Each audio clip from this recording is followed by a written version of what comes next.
Hello everyone, so today we are going to be talking about an aria from the Cantata number 78 by J.S. Bach. So Bach had a day job. Bach was hired by multiple churches across his life to be the music director there and compose original material for their services. A cantata is a series of pieces pulled together for special events and services and commemorating different types of things within their religion. Now, cantata usually incorporated a small choir, some soloists or vocalists, and then usually a small accompaniment, which usually included different orchestral instruments, mostly strings, a harpsichord or an organ, which would be called the basso continuo, that was paired with cello, sometimes bassoon, and honestly, not too many winds at this time. So this piece is one aria from the cantata. So the soloists I had mentioned, there's two of them that sing together in this duet. So again, this is not an original bassoon piece. This is actually a vocal piece. And interestingly enough, it's a duet. And yet here you are as a solo instrument. Now, yes, you will be accompanied by a pianist who will probably play some of the other parts. But interestingly, this isn't just you to play one of the duet parts. You don't play just one soloist's part. Instead, it's kind of a combination of the two. So the way it was arranged is kind of going back and forth between the two duet parts. So what does this mean for us? Well, first and foremost, we have to recognize that means that there is text to this. So there's actually some words, some language that you might want to look at. So I've actually put that in the bottom of the video, both the original language, which is German, as well as two translations. So this is going to help you kind of interpret a little bit about what this piece is about. But in reality, there's some other things I would like to talk about when it comes to the bassoon. There's three things. One's a quick thing, and then two are going to be a little longer. So the quick thing is an incorrect note, which we'll talk about. Then the two things that are a little bit longer is this concept of tonguing, as well as flicking or venting, which we've mentioned before in other videos. So, number one, the incorrect note. In measure 95, there is a little turn, a figure from a C to a B flat, because that's what's in the key signature.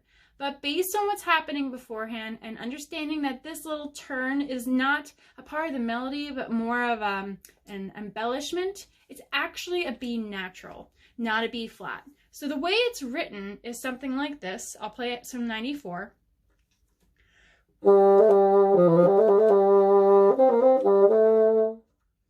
But it should be played.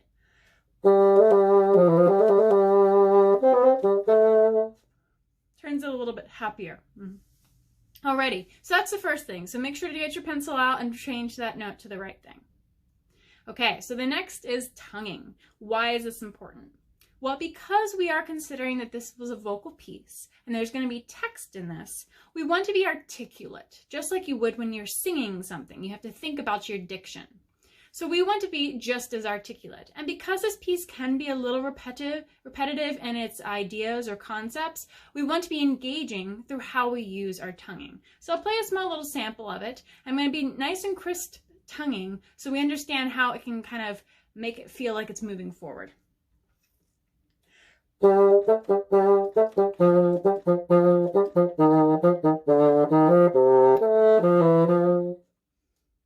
Without that, it can get a little sluggish or maybe just not as engaging.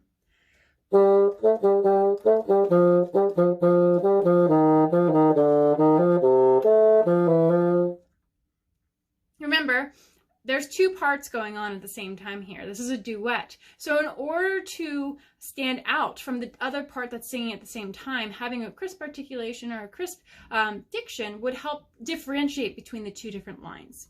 So make sure that you have some nice crisp articulation when it says so. The next thing, the third thing, is actually the most complex, which is something called flicking or venting. So this piece sits in what I call the cracking area, which is half holes, F's and G's, F sharps and G's, I apologize. So F sharps and G's usually have half holes. We've got a lot of G's in here and a few F sharps. And then A's, B flats, and C's are the area where we are thinking about flicking or venting. So what does this mean? This is a more advanced technique. I'm not going to lie, this is something that takes some practice. But for a piece that constantly repeats these notes over and over again, you're going to need to focus on maybe working on this to get it apart as the piece. So what do I mean by flicking or venting? Naturally, A's, B flats, and C's in the instrument don't always come out as cleanly as we want. So if we are articulating them,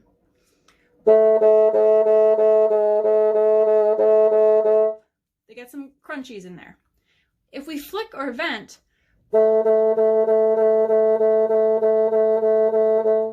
it removes that fuzziness, it removes that crunchiness. So today I want to talk to you a little bit about how to do that. So how do we flick? How do we vent?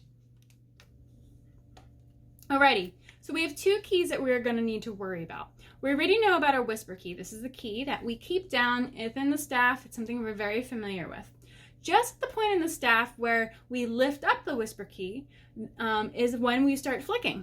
Okay, so when we stop playing with our whisper key down, it enables our thumb to be able to move around and hit some of the other keys. So the keys that we need to worry about is this long one here and the one above it.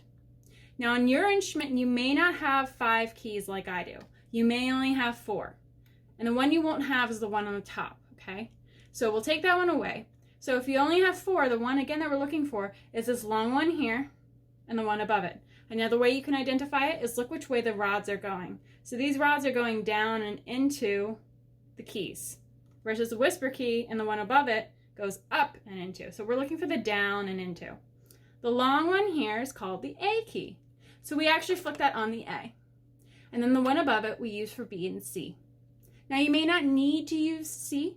Depends. Some people do, some people don't, depending on how their instrument speaks and the reed style, etc. But I would definitely practice it, so give it a shot and see if it cleans up your tone quality. So when I say flicking, what do I mean? It does not mean you're holding down the note and sustaining. That actually opens up the venting too much and will sustain it for too long.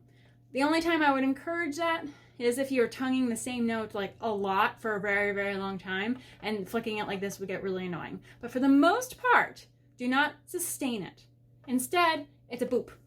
You just tap it. Like that, okay? And then the one above it. All right? So when you're flicking, what it basically means, if I was going ta, ta, ta, ta, ta, ta, ta, ta, ta, ta, ta, ta, ta, ta, ta, ta. Alrighty. So that gives you an opportunity to get a little bit cleaner of a tone quality. Now, why is this tricky? Well, first we have to figure out where to aim. There's a lot of keys here, and you have to start practicing the motion. So you need to know where your thumb is going because you're skipping over a key or maybe 2 keys. So watching yourself go back and forth between the motion by, taking a step back and not actually playing, but just watching the hand motion would be a really important thing to do. Now, the reason why this is a little tricky is because a lot of these notes are right next to each other. So when we have da da da da da da da da da da da da, we start on an A and we go to B flat, so it ends up being da da da da da da da da da da da da. Okay, so we're flicking a lot of these keys. So if we're going back and forth between A and B, it means we're flicking a lot of notes or venting a lot of notes. And that's why this can be a bit of a challenge. But it's also why focusing on this and cleaning up your tone quality can make us sound so much better, because we do have a lot of the same notes. So we want to make sure it's nice and clean. Alrighty, so this is a technique, like I said, it's a little bit more advanced. It may take some time to get under your fingers, and if it doesn't work, that's fine. Keep moving on, learn the piece itself. But in the long run, this is a technique. If you want to continue being a bassoonist, you're going to need to learn. So you might as well start trying a little bit here and there, in scales, in simple passages, in your repertoire at schools. Give it a shot, because this is a technique you're going to need to know. Alrighty, so quick review. What did we talk about today? First and foremost, we had that wrong note in measure 95, so make sure to change that to a B natural.